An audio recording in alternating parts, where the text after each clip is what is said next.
Well, I'm thinking about this concept, uh, and here it is. All these government programs and all these initiatives and everything that everybody comes up with to solve these problems, uh, they always claim that these are things that we need, okay? And they always claim that, well, Program X is really doing a good job. It's a good thing, for people. And so my question is this: if we need Program X, let's first of all forget about the fact that you can enslave somebody and they need food and you give them food. That doesn't mean they're free, okay? But let's get beyond that. If we need these things, and these things are as good as they're telling us that they are, then why do the people that are promoting them have to use the instrument of coercion to get people to go along with what they're proposing? See, my theory is that when something is good, you don't have to force somebody into it. This house I'm living in, I live here. I bought this house because I liked it. It was a good house. I had to have a home. Most people have to have a roof over their head. It certainly improves things. And so I made a reasonably well-informed decision about the type of house I would like, what I could afford, etc., etc. Somebody offered this house for sale, and they didn't have to force me to take this house. I took this house because I thought it was good for me. When I go buy a car, nobody forces me to buy a certain kind of car. Okay, the idea of Chevrolet forcing their cars upon me would be ridiculous. Nobody would go for it. But for some reason, we allow other things to be forced onto us, and we think it's okay. I go out and buy, say I'm looking for a new pickup. Chevy puts a pickup out, Ford does, Dodge does, Nissan and Toyota, they all do. And Nissan exists because they don't have to force people to buy Nissans. Dodge doesn't have to force people to buy Dodges.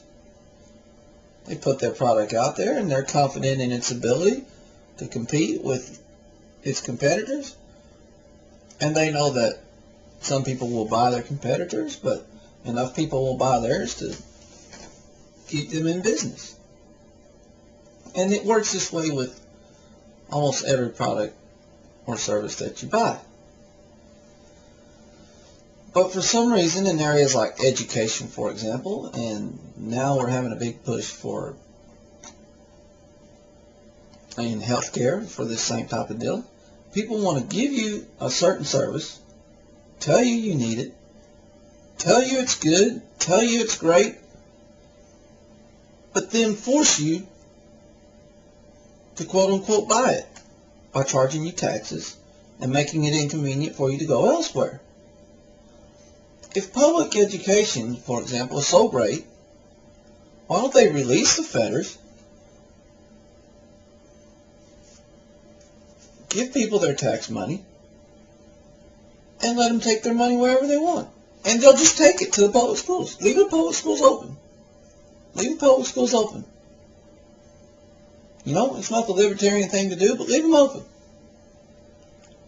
And these great, wonderful public schools we've been told about, they will prosper. They'll continue to get all this money, and it'll be great. Everybody will love it. But see, they don't do that,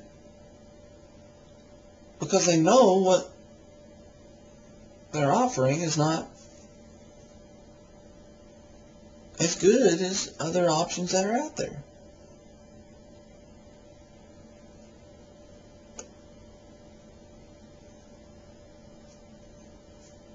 And it's just like Social Security.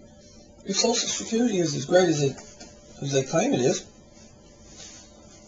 why not give people their money back in their check and a business, and just say, hey, we're offering, retirement savings accounts, It's going to pay you this X amount when you retire at such and such age. You're going to put money in there every week from your paycheck. It's going to earn 1 or 2% interest throughout the course of its life. People are going to be able to get money from it if they're disabled, or if you're disabled, you know, or if they just work but they can't make enough money and they have a child that's, you know, disabled, or if their parent or mom and dad dies, they'll get a payment out of that even though they may still have another caretaker that's making plenty of money, which is what Social Security does. And just put that out there and just see how many people sign up for it. Well, nobody would sign up for it because it's a bad deal. But yet they want to tell us how great it is. If it's so great, people will do it voluntarily. You never, ever, ever have to force somebody into a great deal.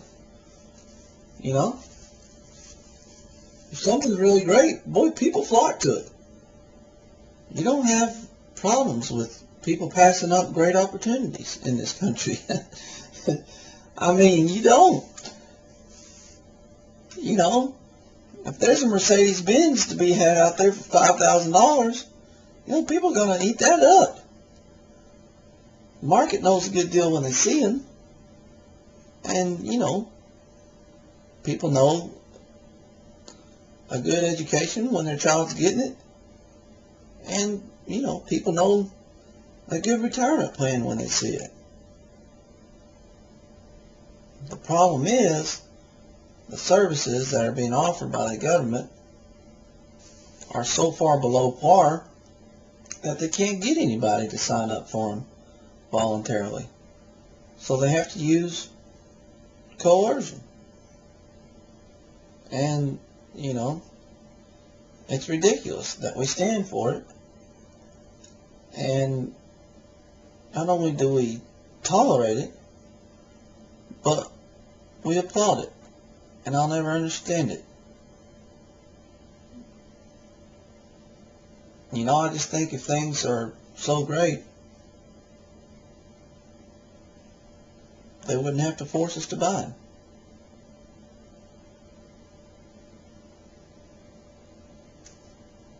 That's what I think.